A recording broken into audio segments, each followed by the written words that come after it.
Good morning, Eastern Oregon, and welcome to this June 1st version of AM Live on EOA, your connection to Eastern Oregon. And we're also on Roku, and that channel is being overhauled as we go along, so watch for cool changes. So Sweet. It's already June 1st. When I was working on the dates of the events and stuff today, is like, that's crazy. Unbelievable. So we're almost halfway through. Yeah, it just keeps rolling right along, doesn't it? So we have a fun show today. Well, fun. I don't know if that's fun for me and you. Yeah, Craig Lankford is going to be with us here in just a little bit to talk about his bear incident, and so that'll be interesting for us all to kind of hear his story. And you can put in respectful questions and comments if you want, along as we talk about that particular story. Good morning, Todd. Glad to hear from you. So good morning, Todd. Let's do some sports real quick. All right, here we go.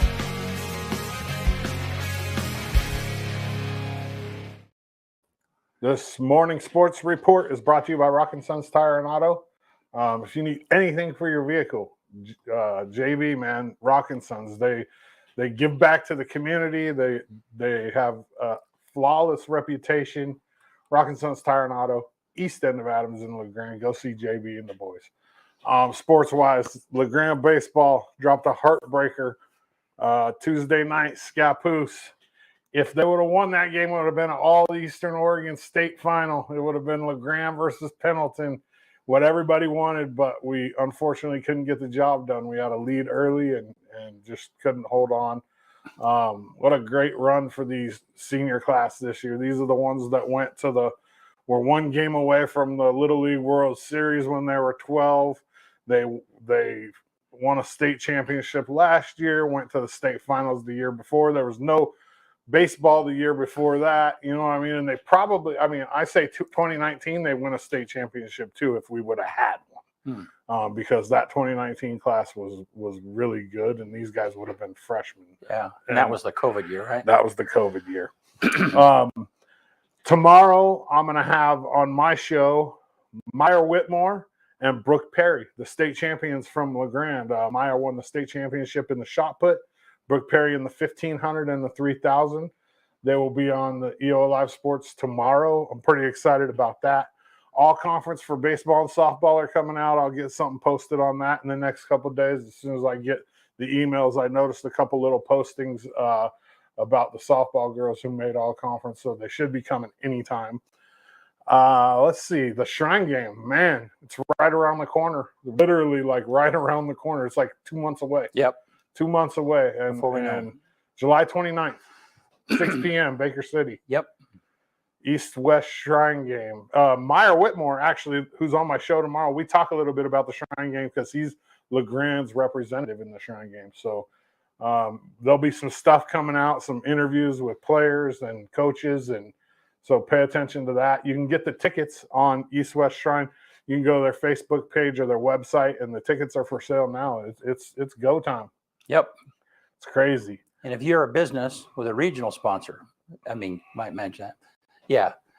Great opportunity for a business. If you have a regional business, great advertising opportunity. Yeah, because it's viewed all over all over the whole state all over the state. There's kids from everywhere, and it is a great opportunity for advertising.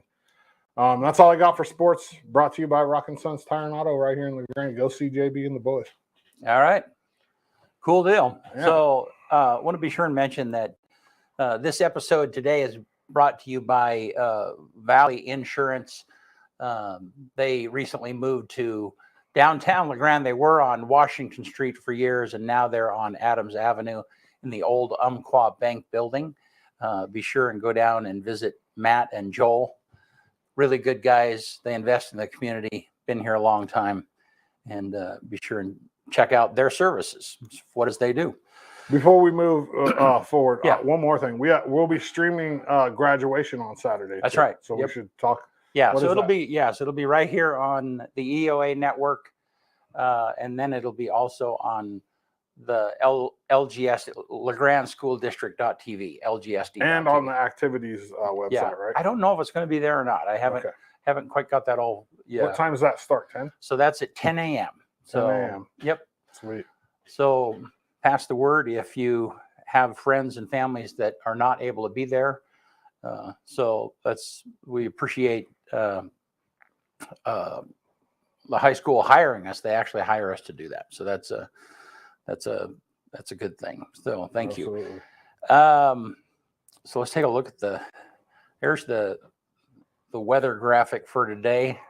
Supposed to get up to 73. Oh man, it's going to just be a pretty day. A little bit of a breeze. I'm good with it. I like it when it cools down like that. At night. 45. Yeah, you can open the windows up, let a little bit of that fresh air in, and you feel the breeze. And yeah, I don't like hot nights. I like it hot during the day, it's just fine. But if we could just get it down to 45 at night every night, it's so funny. This is June, and it feels a little bit like spring. I mean, it feels it's just still cool at night. That's because we're behind. Yeah, I know. We're so far behind. I know. It's like everything is shifted.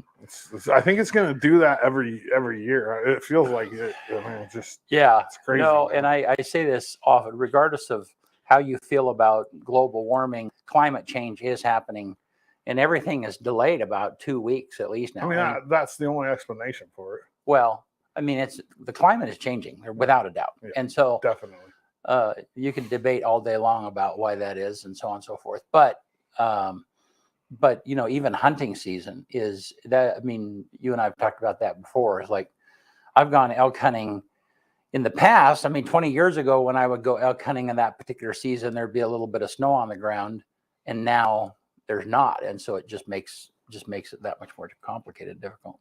So Jackie says, appreciate you guys and your coverage of Union County. Thank you, Jackie. Thank you. Appreciate it. All righty. So Craig Lankford is going to be with us here in just a minute. I know you all are excited about that. Be sure, and as we're talking to him, you can add comments and questions as long as they're respectful and answerable. So thanks a bunch. We'll be right back.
All right. right, and we're back with Craig Lankford, bear survivor. I don't know. Didn't know for sure what to call you. Yeah. I've been called a lot of things. I don't know what to tell you. Yeah. Did you ever think that you'd have that title? Like, yeah. Absolutely not. Maybe a bear tracker, bear hunter, but no, not bear survivor. Crazy.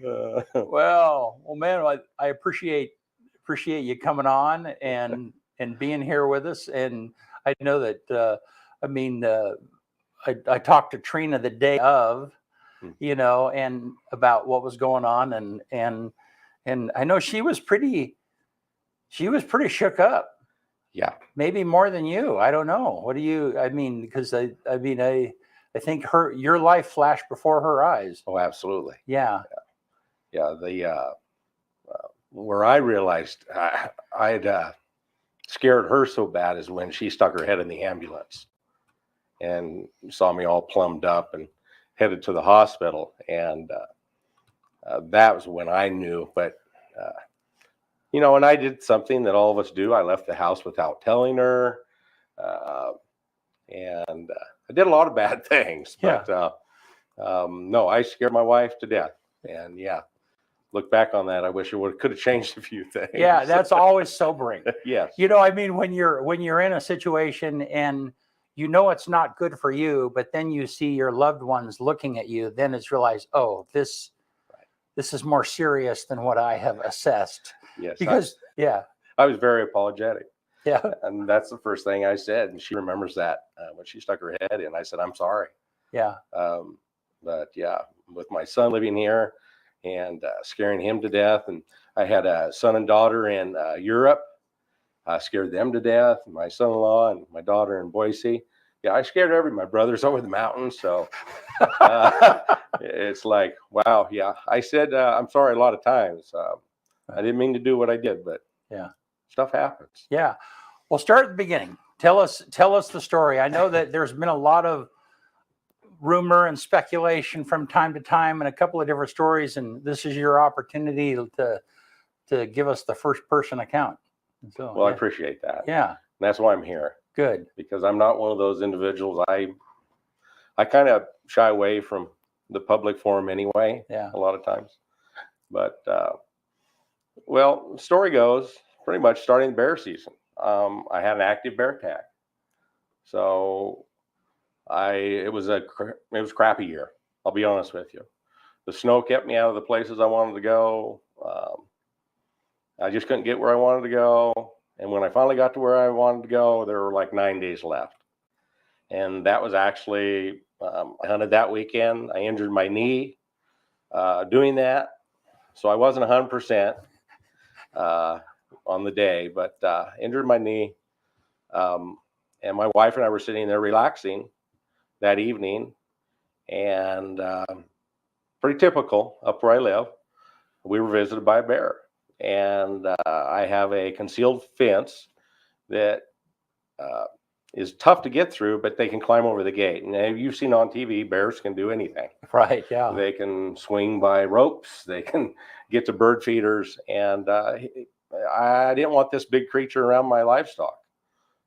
We have dogs, we have cats, we have chickens, you name it.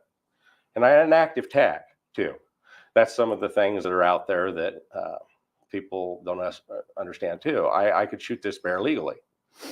So I went in the house and took my rifle out. And where I live, there's houses that are close by. So I couldn't pull out like my 300 rum and shoot this bear because that bullet is going to travel. Yeah, it's going to travel. And that's some of the asinine things you see on the internet and stuff is that, well, why aren't you shooting with a 308? Why aren't you shooting with this? I have those guns. It's not that I didn't want to, but I don't want to lodge a bull in my neighbor's, living room. Mm-hmm. So I took my rifle, my Predator rifle, my 22-250, and I shot this bear straight on. And it ran off, and it was right at dusk. So I did the Good Samaritan thing that all hunters should do. I went down and I tracked him where I thought he'd went, and it got dark on me. And so I retreated and I went into the house, and it was a nice, cool evening. Which this time of year, I heard you guys talking about that, and I'm like, I love this time of year. Yeah. It's like fall, but it's spring, and the nights are cool. And I'm like, this animal's not going to waste, because that's always a concern of mine. When I shoot an animal, I want to retrieve it. Right. I'm out for the meat. It's not just for the sport. I love bear meat. And so I retreat to the house, and it just kind of up in my mind, and kind of fidgety. Well, first light. In fact, before first light, I'm up. And I go down, and what I wanted to do was to reassure myself that I actually hit the animal. Mm-hmm. And that's when, as I was making some wide sweeps, I found some blood. And I started looking at the blood. I'm like, wow, this is good blood. I've never tracked bear blood like this. Bears, as you know, a lot of time with the fat content they have in the hair, they'll plug their holes up and they don't bleed. This bear was bleeding profusely. So I continued on the track, and all I had was my concealed weapon, my pistol. What if, once again, I look back, yes, I probably should have went and took my rifle and went and got my 30-30, my brush gun, and I didn't. I thought I was fine. I'm tracking this bear, and he heads directly to water. So then I'm thinking he's really hurt, because that's what they'll do. Water, mud, anything wet, they can close the wound up. That's exactly what he did. As he was going through the brush, he got down to water and mud. He wallowed around. He plugged the hole. So I'm literally sitting there, and I went, look at it. There's 5 different directions this bear can go. Now, how far were you away from the Where I house initially by came in contact? Yeah. Probably no more than 200 yards, 300 okay. yards. Okay. Not very far. Oh, Yeah. so not real far from your house. Absolutely not. Oh, okay. Yeah. So you're No. still real close to Yeah. him. So I'm looking at this area, and I'm like, well, you go 5 different ways. Well, 4 of those ways I covered. And in fact, I looked back on it. I walked right by him, laying there where I thought he was dead. And a couple of the things that I did, I walked right by him. Why he didn't come out of the brush at me, I do not know. So I got down on my hands and knees as best as I could, because my knee was hurt. I'm actually crawling through this 5th direction. It's like a cavern, willows and rose bushes, and kind of peeling stuff back. And pretty soon I catch a whiff, and I'm like, oh, that's bear. Because bears stink. Spring bears really stink. They come out of their holes. They've got this aroma you can't mistake. So I smell it, and I'm like, he's right here. And that's when I leaned around and looked around a willow, and about 6 feet from my face is his butt. Oh, boy. And I'm like, ooh. And I just instantly stopped, and I went into my jacket, and I took out my pistol, and I'm kind of looking at him. I'm like, well, I don't think, Craig, you need the pistol. This dead bear. Right. This bear's expired. He bled, and but when he plugged that hole up, that must have made him still have enough life. And I leaned around that bush, and he must have heard me, because I kind of got up on a knee. He heard me or sensed me something. He raised his head, and then I said, oh, shit.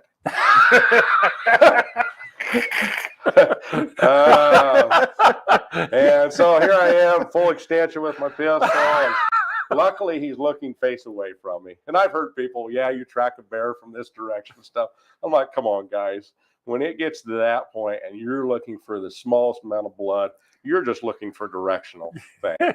I'm just fortunate that he was butt first. Yeah. And his head was on the other end. So he raised his head, and then he lowers his head. And I'm like, if I could get him to do that again, I'm going to end his life. Yeah. I'm going to shoot him right behind the ears.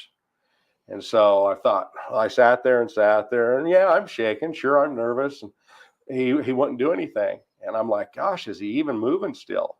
You couldn't even hardly see him breathe. So I pulled down behind his front shoulder, and I actually thought, well, Craig, shoot him there. He's going to raise his head, shoot him in the back of the head. Like clockwork. Shot him behind the shoulder. He raises his head. Pop, pop. His head just falls. And I'm like, dead bear. Finally, dead bear. And so I actually crawl out of that brush. It was more like a den, but it was just brush den. And I get on the bank of the little spring right there, and I'm sitting on the opposite bank, and I'm looking for help, because I'm thinking I need to retrieve this bear, get him out of there. Yeah. So first person, I text my brother, and I text my boys. And my boy that was on his vacation goes, Dad, come on now, you're gonna kill yourself. You need to be, I told him what I was with. I only had my pistol, and I kind of jokingly laughed that off. And then my brother said it'll be an hour and a half, and I'll be there. I said perfect, and that's the last thing I remember texting. Was perfect. That was perfect timing. That would allowed me to go up and get stuff ready. And so all of a sudden, I'm sitting on the bank. I remember with my phone in this hand, my pistol's still in this hand, and I'm shook up. And all of a sudden, I feel the wind hit the nape of my neck, because the thermals will change about that time of the morning. And wouldn't you know, it hit my neck, and it blew my scent right to that bear. And I thought the bear was expired. And he threw his head up, and I looked up, and here he came. And within 2 seconds, he was on me. Wow. And I remember also sitting on the bank. Mackerel. I pulled my clip out of my gun, because I was pretty calm still. I pulled my clip out of my gun. I'm like, Craig, you got 1 bullet left, and you have 1 in the pipe. You've got 2 bullets left. So I put my clip back in, and that's when I remember my brother saying, perfect, wind switches, here comes the bear. And as he came through the bush here to the end of the carpet, I point blank fired my last 2 rounds in.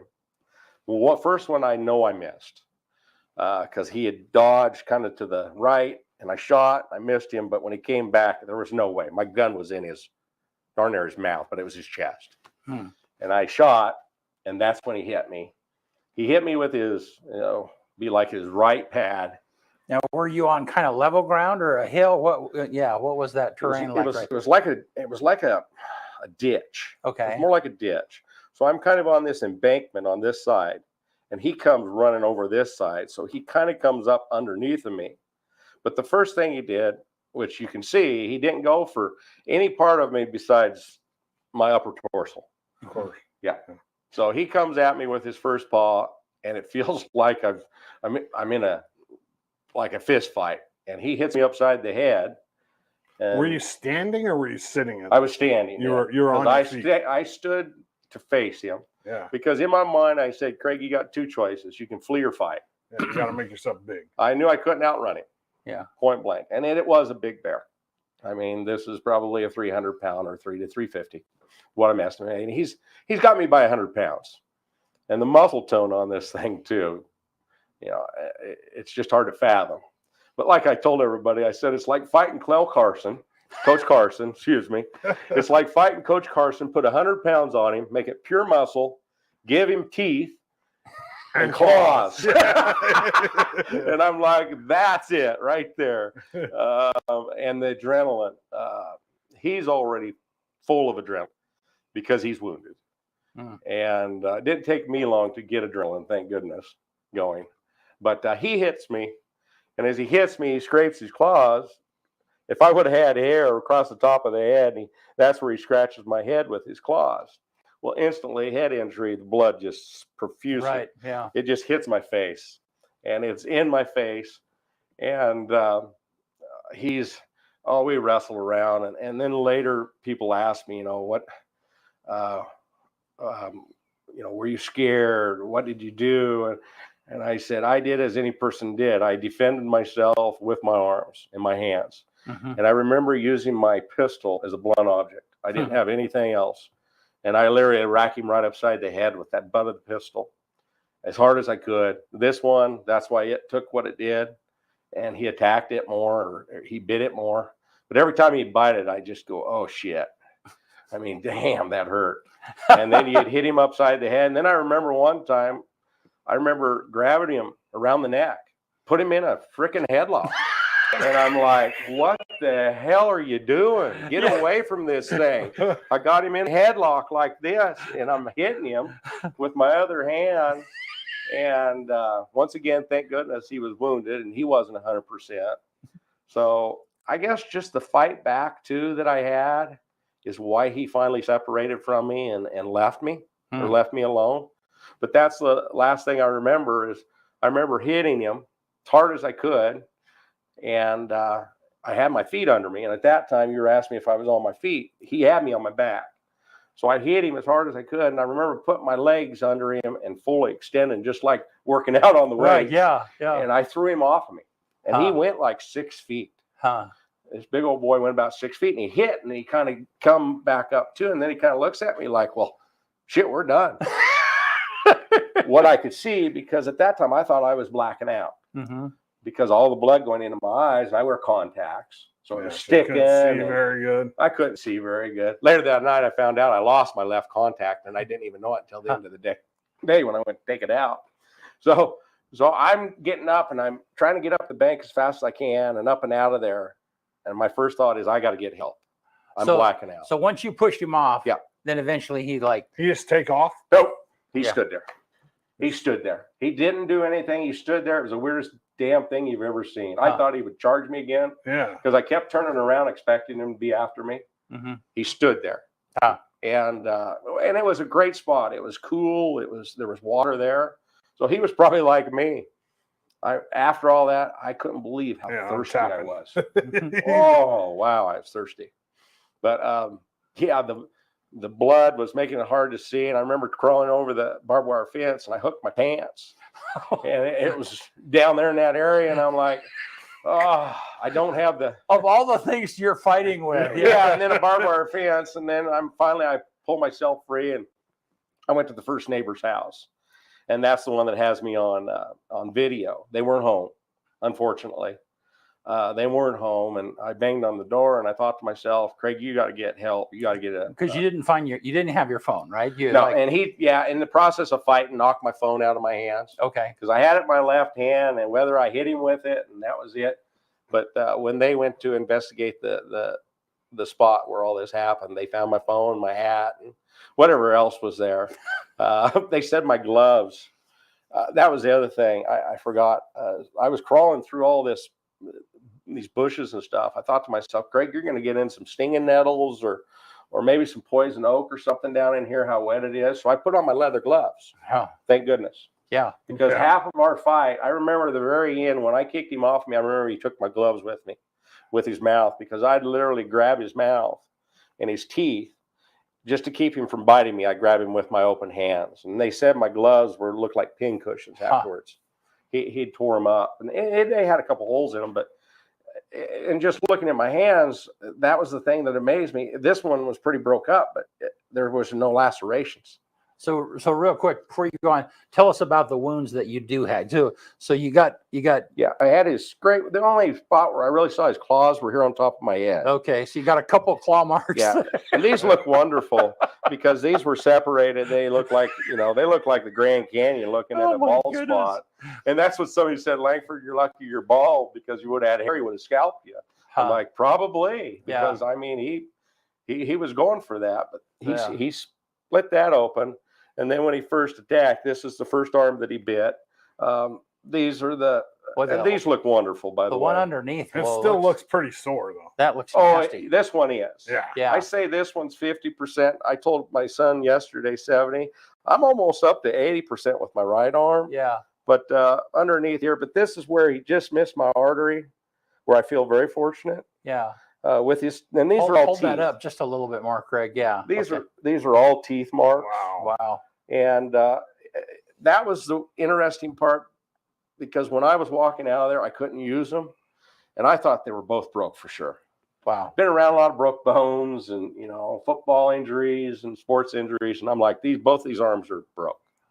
So And then your arms were in his mouth, and he's clamping down and gnawing on them, and yes, okay, absolutely. Well, I mean, that's better than your face or your torso. And that's what I've always studied. That's what you gotta, right? well, just like in a boxing fight, it's like you got to keep your enemy away. But always said with wildlife, cats the same way. I almost had one jump me, and I was ready to put my rifle out for protection. But you've got to get your hands out. They're going to take the butt end of it. We're looking for infection now, but hopefully that doesn't come. But no, I made it to the neighbor's house. Back to the story, and I was going to break into their house. I was to that point, didn't feel like I had a lot left in me, and I'm like, I got to look for a phone. And I'm like, well, nobody has a landlocked phone anymore. right, yeah. So I'm like, well, what are you doing? So I left and retreated. And also, I'd wrap my sweatshirt around my head because of the blood coming off my head. Right. So I probably looked like a homeless bum. and bleeding A bloody homeless one. dog. Yes. And so then I'm walking down the lane to the next neighbor's house, and I see the neighbor's Jeep parked there. Well, I'm like, okay, here we go. I've never done this, but I went in and I tried to see if the Jeep had keys in it. There were no keys. So I'm like, crap. So I headed down to the next neighbors, and they have 3 huge dogs. And I was going to jump their fence. I'm like, well, that'd be a great way to end it. Dogs are going to kill you. Yeah, you just fought a bear, and then all of a sudden you're going to have to take on some dogs. I'm bleeding profusely, and I'm like, I know they're not going to lick me to death. These are mean dogs because they're watchdogs. So I go around to his driveway, and I come in the gate, and I hear him holler out of his window because he sees me wrapped up in this thing. And this is actually OSP Officer Armstrong. He's my neighbor. Mm-hmm. And he good friend and good guy. And he yells at me, "Hey, got my property," or something like that. And I told him in not so nice of words, because I'm in shock still, who I was and what had happened, and please call 911. Well, I don't know if he didn't hear me right or what, but I'm still walking up towards his house. So he meets me on his deck. He's in his underwear, and I'm looking at him, and he goes, and about that time, he realizes it's me because I take the sweatshirt off my head to identify myself. And he goes, "What the hell happened?" I said, "I've been attacked by a bear." I said, "I need an ambulance. Can you call 911? And his wife and him both came out and helped me and administered first aid what they could. And Dory, she tried to take care of my wounds, the worst bleeding ones. And gosh, before I knew it, she wanted me to lay down. And I said, if I do, I can't get up because my knees hurt so bad. So she put me in a kitchen chair, and they administered first aid what they could. And then the EMTs arrived, and yeah, they got me in the ambulance. And that's what I said to my wife, because on Wednesdays, back way up, Wednesday is our special day. We get to watch our grandson. And I texted her going into the bushes, "Hey, can you go get little man?" That's what we call him. "Can you go get little man? I've got a dead bear I need to take care of." So that was Crazy. all of that. And then they wheeled me into the hospital, and I'll never forget that. There were 26 people in gowns waiting for me. And I kind of raised my head, and I'm like, wow, what's going on here? We having a party? Boy, very serious. But took very good care of me, everybody. I was very, very appreciative, very fortunate. But yeah, looking back on the story, I don't know if there's anything else, if there are any questions. There's a few comments. I'll read them off real fast. Caleb Sampson, he said, "Glad to see Craig doing well. Prayers answered." Jackie Fox, you know who that is. Yes. "Thank heavens you're okay. Now let's write a children's book about this." Love you, buddy. And TJ Jones says, "We are glad you're okay." There's a lot of people watching right now. Yeah. That's good. And like I said, I'm not a person to do something like this as far as be publicly notified or notarized from United Kingdom to New York City. Wow. This is a crazy story. Yeah. I'm fighting grizzly bears in New York City. And the crap that you read. I wanted to also clarify things to make sure that people were out there that they don't do something like this too. I don't know. And that was the other thing, being an ethical hunter, I needed to retrieve this animal. Right. Mirrors right there, the walking paths, the bike paths. Yeah, a lot of people. First thing that ran through my mind is like, this thing, if it is wounded, it definitely could take a person out. And they wouldn't even know what the heck they did. Right. Yeah. So it was my job to go. Here's some more comments. Your son, disappointed you didn't wear your tape measure suspenders. We'll tell him ODF and W still have them. And then Steve Lankford, which your brother? Cousin. Glad you're okay, buddy. Shar Henderson. Wow, so glad you're doing well. John Tolan, who's Dory's dad. Yeah, she is. Were you able to get the bear back from ODF and W? We'll talk about that. Casey Townsend, the story going on a bear has a different twist in life. Logan Lankford, Mom had some input with his wardrobe today. Don and Karen Starr, thank the good Lord you survived. And so, I guess we move on to yeah, I just want to, you've hunted bear before. Absolutely. And so kind of talk about how, you know, I mean, how you've been able to successfully kill bear and not have these kind of incidences. Yeah. Sure. Did that have to do with the size of weapon you had? I mean, I don't know. Just talk about Location more than anything told me or limited me what I was using. Right. I'm one too that I would almost shoot my bow in that area too, just to prevent, you Right. know, the like we're saying, the bullet to go down to the neighbor's house or something. Right. But no, I've hunted for years and I've tracked several bears and I've shot them with my bow during archery season, and I've shot them when you can draw a tag. See, this took me 6 years. I was going on my 7th year. I drew this tag. And I was ready to shoot a bear. In fact, I'd just spent the last 2 days hunting bears over in Emily Creek, Five Points Creek, back of Green Mountain, a lot of different places. I just was not having any luck. But you have, I mean, you have experience with dead bears. Yes. And so then, so it all accounts is like, especially the way when you shot him the second time and the way he was like, It's done. He's gone. It's Yeah. done. Yeah. There was no doubt in my mind, or I would have retreated. But Right. and that's the thing. I should have. Yeah. But in my mind, it was done. It was a done deal. I knew it was expired. Yeah. So that's where I was getting help to just retrieve the doggone Right. thing. Right. Mhm. Okay. So now talk about what happened.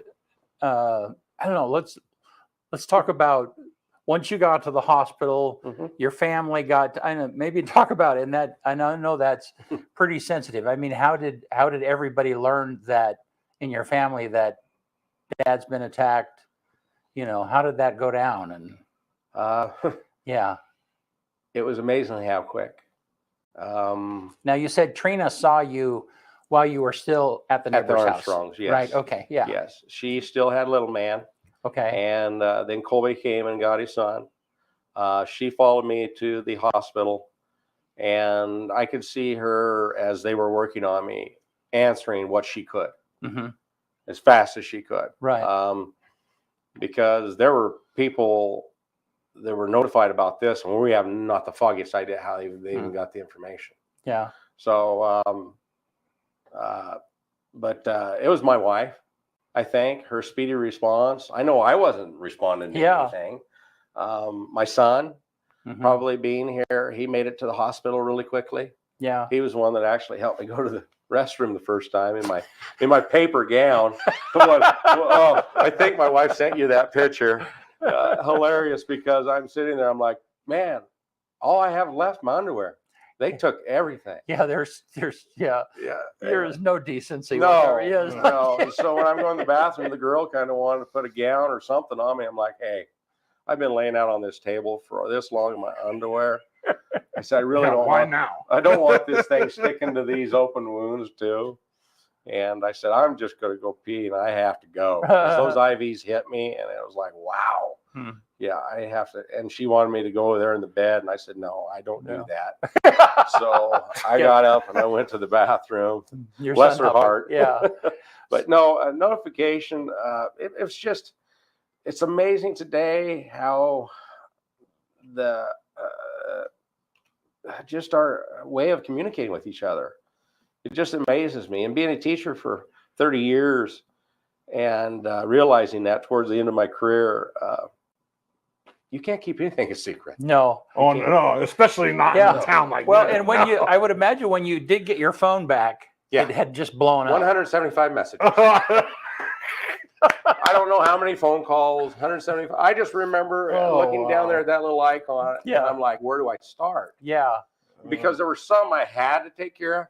Yeah. Because then I definitely, that was the other amazing part too. 4 hours from being attacked to sitting at our bar at our house eating a cheeseburger that my son brought me from Nell's. And that was the best tasting hamburger, by the way, I'd had. I can imagine. So yeah, I'm like, man, that was a good burger. And that was 4 hours from being attacked, them putting me back together. Crazy Wow, quick. that is crazy. That's really fast. Yeah. Yes. I was back home, having lunch. And so how many stitches? Tell us about that. Really not many. In fact, they had 2, 3 I think it was 2323 in different locations. Okay. And all they wanted to do was to just kind of hold the gaps together. Got it. Because they were so scared of The infection. Infection. Yeah, because Yeah. of bears. Right? bears. Yeah, You they're know, what are they? The disgusting. number second or third with the bacteria that runs in their mouth. Wow. They're terrible. Wow. They're terrible. And in years past, I remember the ODFW biologist saying, Craig, stick a stick in their mouth, makes it easiest to retrieve a tooth, because that's the way they wanted. That's where they do their studies. They'll take a tooth, that little tiny tooth in their mouth out, shows you how many years old they are. And they say, well, don't be careful though. Don't mess with their mouth as much as you can. And so I knew that too. Because even without open wounds, Yes, it's very bacteria ridden. very, Yeah. very Easy to get an infection. That was the other thing. I don't know. It's just maybe the way I think. I told my wife, I said, well, maybe I'm fortunate for being attacked this time of year, because really they're not eating dead stuff right now. They're eating wild onions, wild celery, a lot of, they're an omnivore, so they're eating a lot of plant life right now. Not a lot of dead critters. The does aren't dropping their fawns. They're getting there. Cows are not dropping their calves yet. So, Yeah. Right. so maybe I'm lucky there too. Yeah. Really. So now talk about what happened to the bear after that fact. What was what I heard? Because they shut down Mount. They did. Mira. Amazing. Right. Yeah. It was amazing because you had all the agencies, and thank you, by the way, to all those agencies for everything you've done. You had Union County Sheriff's Department, you had Oregon State Police, you had ODF&W, and matter of an hour probably after the incident, they had a state trapper with hounds, which is legal because he is licensed to do that with ODF&W, trying to put an end to this bear. And that, by the way, that was Jared Mitchell, the state trapper from over the hill, over in Umatilla County. He did a great job with his dogs. He put his dogs on it literally in minutes, because it was literally 30, 40 feet from where he let his dogs out. He was right there. So you knew he was hurt too. So the dogs are on him, but he's still alive. He ended up putting 3 more shots in him with a shotgun. So was the bear close to where he had attacked you at? Was in that 80 yards, they said. From that location. Yeah, he'd made his way, and where they described to me, it was basically he just turned and he went right down the drainage. Sure. He didn't go up. He just went down. Yeah. And then he found a nice, probably brushy spot. And that's the other thing is, myself, I would have loved to put hounds on it when I knew this animal was attacked. But, back in the 90s, our state kind of went sour on us, and they banned the use of hounds on these animals. Right. So it sure would have been a lot nicer outcome if I would have had a group of hounds trying to get this dog or this bear instead of me. But they did they fill your tag with the bear? I was going, talk about that. I had a choice, phone call with Mr. Yankee from ODF&W. Once again, they were very supportive. They came up and interviewed me in the hospital, just making sure this was the bear that attacked me. And at the end of it, he called me back a little bit later in that day, and he said, Craig, this is your bear. I said, well, I appreciate it. And he goes, well, you also have choices. We know you have an active bear tag, but this was a nuisance. And I've dealt with these before too. You don't have to tag it. And I told him point blank, I said, I have 7 days now to hunt. My wife's not going to let me out of the house, first of all. Physically, I don't think I can. Yeah, honey, I'm going to go bear hunting. I got 7 days left. No.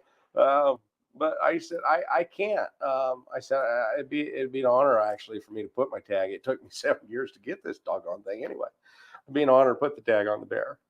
And so that's what I did. It was on my phone. I'm one of those phone taggers. And what's the first taste going to be like? What do you have you thought about it? It is.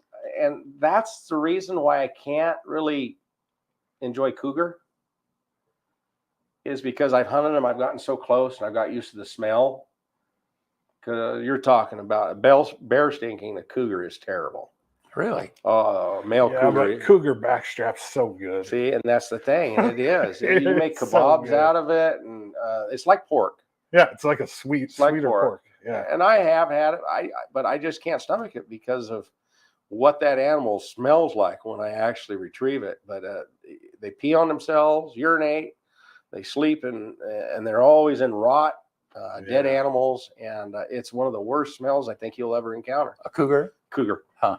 But this bear, the first piece of meat, I was looking at the tenderloins the other day. Yeah. Because I do have him in my cooler. It was an ODFW's cooler, and then my son picked it up for me. They gave it to him. He transported it up to the house. I have the cape. They've done a nice job caping it out, taking it to the taxidermist today. The kids are requesting that Dad have this one done into something. So I'm going to take the cape to the taxidermist. But I was looking at that carcass. Was it yesterday? I opened up the cooler and I was admiring them, like, doggone, those tenderloins look so good. I think I might just have to try it, because what I do with my bear meat with a spring bear is I cut it off, I bone it, and I put it in large bags and I freeze it. And then a friend and I get out and we process all of our venison.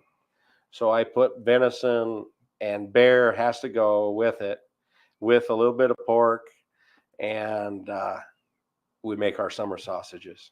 Wow. Which are notarized, by the way. I should. But this bear, you got to eat it. You got to absolutely eat a piece Yeah. of it. Absolutely. At least And I don't think there's a better piece than either a piece of backstrap or tenderloin. Yeah. Yeah. You should take some pictures or video of it. Of the carcass? No, of when you eat that piece. Oh. Just so you have it. You know what I mean? Yeah, you can have like a little TV next That's right. to the. We'll put it on EOA as a post. Yeah. And I always tell everybody, I said, a Mount Emily bear, there's nothing like it. I think they're one of the best tasting bears there is in the country. Huh. And I really give credit to that, what they eat, because they'll come down at night and eat the apples out of the orchard. They're all huckleberry. I call them berry bears. Huh. But I did shoot this in the spring but boy, this one was fat. He was in good shape. Wow. Great shape, actually. I was very surprised for just coming out and being out for no more than maybe a month. Wow. Yeah. So you know what a bear smells like. You've described that really well. Yes. When he's right on you Yes. and breathing Yes. on you, was there some new smells that you were experiencing? I mean, what was that like? I mean, Just as you said, well, if he would have been a coffee drinker, definitely it would have been a bad breath. But it was more of an animal, like an herbivore, animal eating plants, that kind of smell, like a moo cow. Mm-hmm. And I'm sure everybody's had a moo cow lick them or whatever. That's more of what it was. Yeah, I hate to say it, but there was like a death scent there too, because I think he was full of adrenaline. I was full of adrenaline.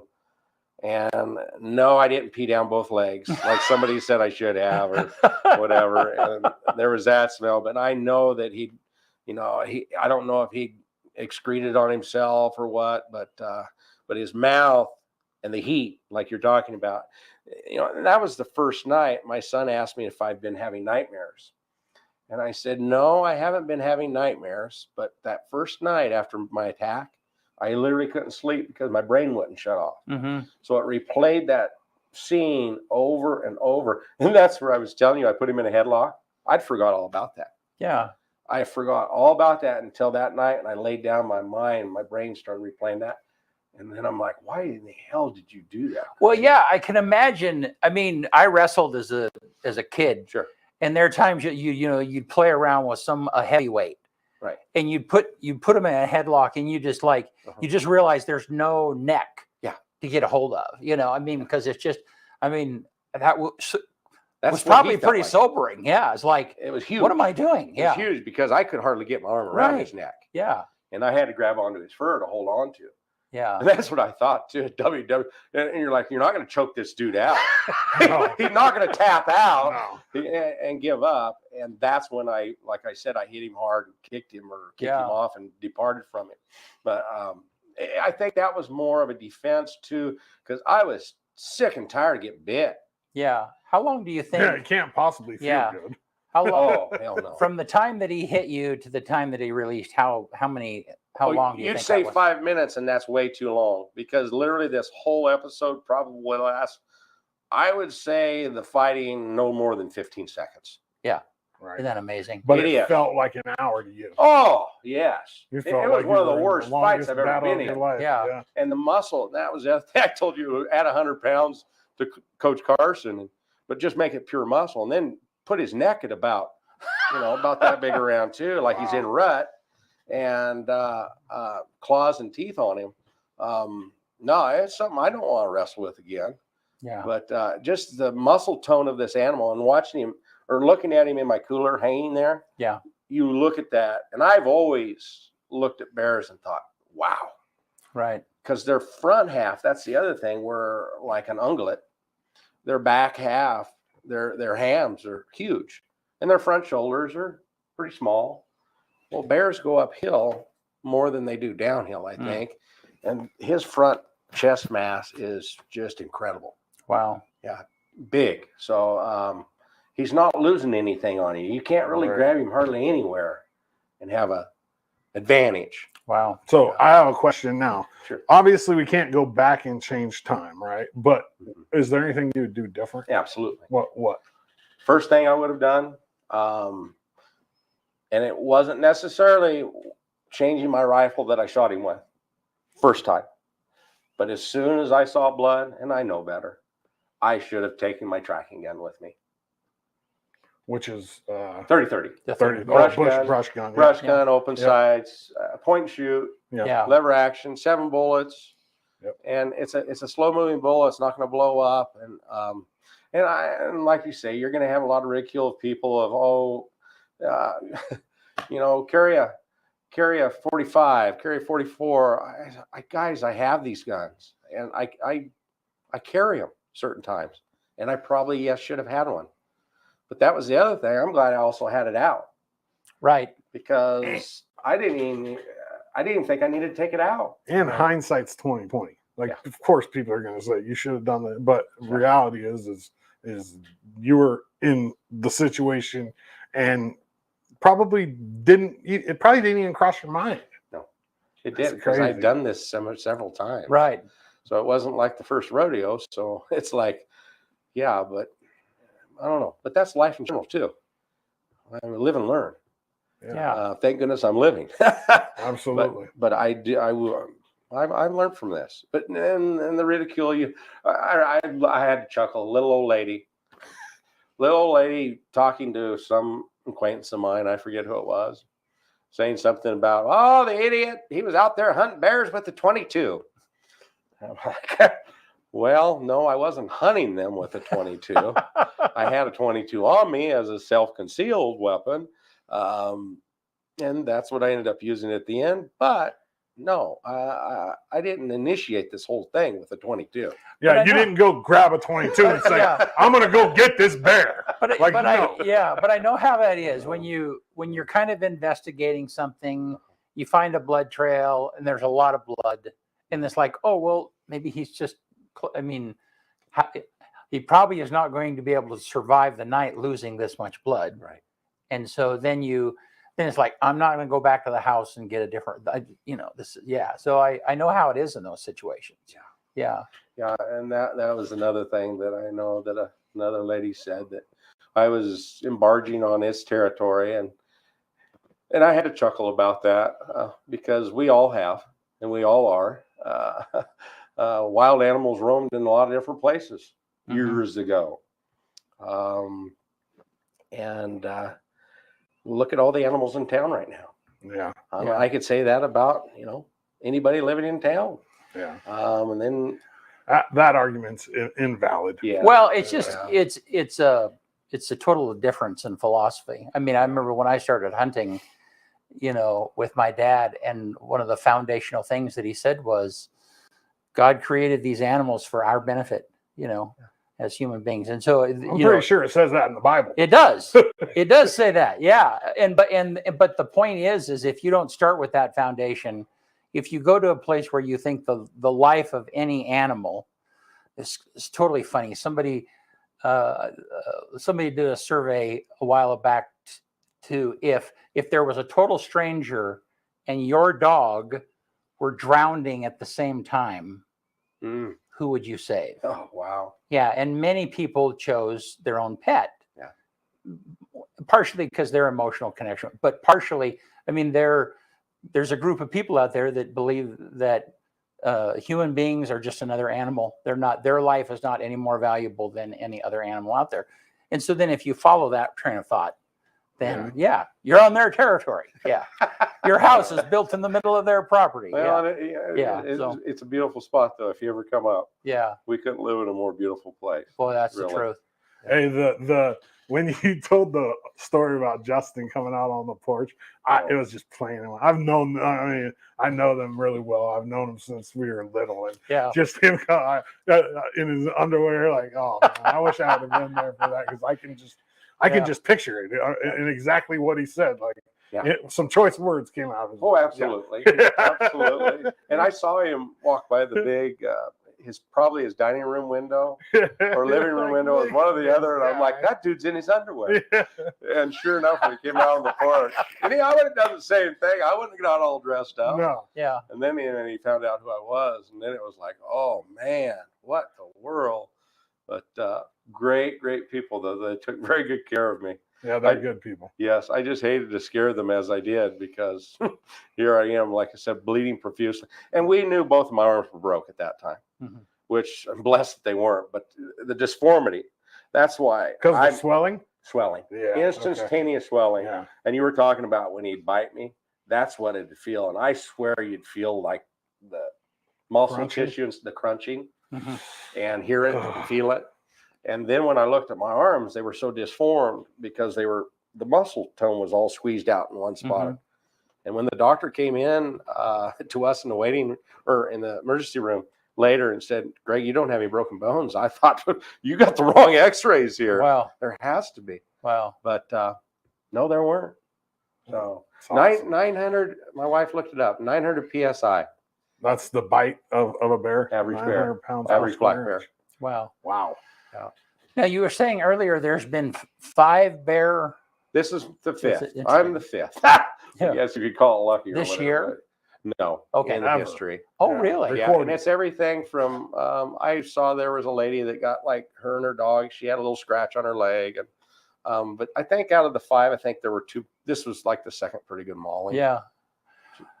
And it was funny because we got a little whiff of this before it became public, and we set on it on purpose. But that was my first thought, was like, a bear attack? I mean, it was just like in Eastern Oregon. I mean, yeah, it was just crazy. I mean, I grew up in Wyoming, where it can be fairly common. Sure. To be, but Eastern Oregon, I mean, I was just so dumbfounded by that. So I was too. I was like, really? Yeah. But that's why I had the text like, really? Like, yeah. Well, and the first questions I asked was, is he okay? Is the person, we didn't know that it was you or whatever. So, well, awesome. Mm-hmm. Any life lessons that, I mean, you've kind of evaluated? I mean, you taught for how many years? 30 years. 30 years at Greenwood. 24 at Greenwood. 20, yeah. 6 in Boardman. 6 in Boardman. I mean, you've had a lot of life lessons up to this point, and then you get mauled by a bear. Absolutely. Yeah. And it's like, what's next, man? Right. Yeah, I've been everywhere from South Africa hunting to you name it. And lesson wise, I guess it'd be a grandchild lesson at that time. Yeah. Where you'd sit the grandchild down, and not that grandpa fought a bear off and lived, but it's like, hey, make sure that you go through these things as you're retrieving an animal. And guys, it could be any animal. I've had a deer run over me, a buck deer, because I didn't go up to it and respect that it was still alive. And now a bear attack. Once again, you just let your guard down. You just become comfortable. And I think that's what it is. I have a comfortableness with the outdoors, but there's a line there that I think I passed. I became a little too comfortable. Yeah, they say complacency can kill you. Yeah. It's so true. Yeah, so true. So don't become too comfortable, but enjoy it. I mean, don't make this scare you. And that's a lot of people say that's my worst nightmare is be attacked by an animal. Lion, bear, you name it. But yeah, don't let this scare you, but just respect the outdoors. Right. Absolutely. Yeah. And comfortable is one thing, but yeah, just respect that life until that life's going too. Yeah. Well, and every day you have after that day. Absolutely. And I will. Yeah, that's right. It's like, well, yeah, but it didn't end on that day. I had an incident a few years ago when I nearly drowned, and I ever tell you, it's like, yeah, but every day since then, And that's my worst nightmare. Yeah. Honestly, people say, well, what's your nightmare? And I said, drowning, because I can't swim. I love to fish. I spend a lot of time on my brother's boat. But yeah, it'd be drowning. Right. But it wouldn't be being attacked by a bear. And that's the other thing. Who would have thought? I told my wife, I said, and I love where I live, and I love the community, and wouldn't trade it for $1 million. And that's the whole thing. I'd rather get mauled and killed by a bear than get shot by some gangbanger in Portland in a drive-by and have nothing to do or say. So no, I'm not going to live there. I'd rather live here, and like I said, end my life that way. Yeah. So awesome. Well, thank you for being here with us this morning. Welcome, and guys. Thanks. And anytime you want to come back, we'd love to have you. Yeah. Just a good conversationalist. Thanks for being vulnerable and telling the story. And, yeah. What's funny is, not too long down the road, we're going to have Eric Valentine. Oh, Judge Valentine. Yeah, yes. Who also survived a fall. A fall. I was reading that right before this happened. Yeah, and Crazy. he's going to come on. He's home now and recuperating and stuff, but he'll be on a show at some point and kind of sharing his story. And so, yeah, thanks. His wife was my first student teacher.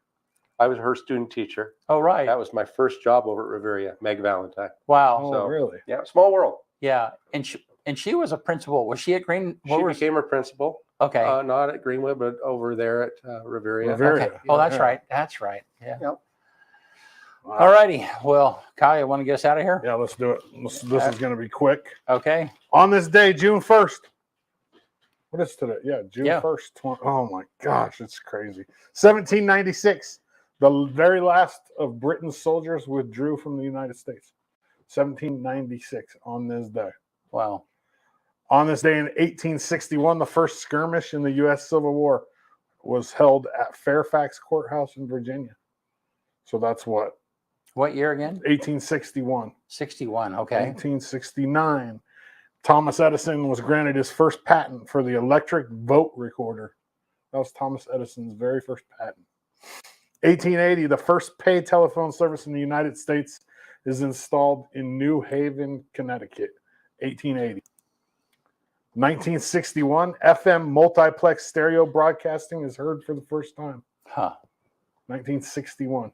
Multiplex, meaning stereo. Stereo. Yes, yep. Yeah. 2018, on this day, the U.S. unemployment rate falls to 3.8%, the lowest since 2000.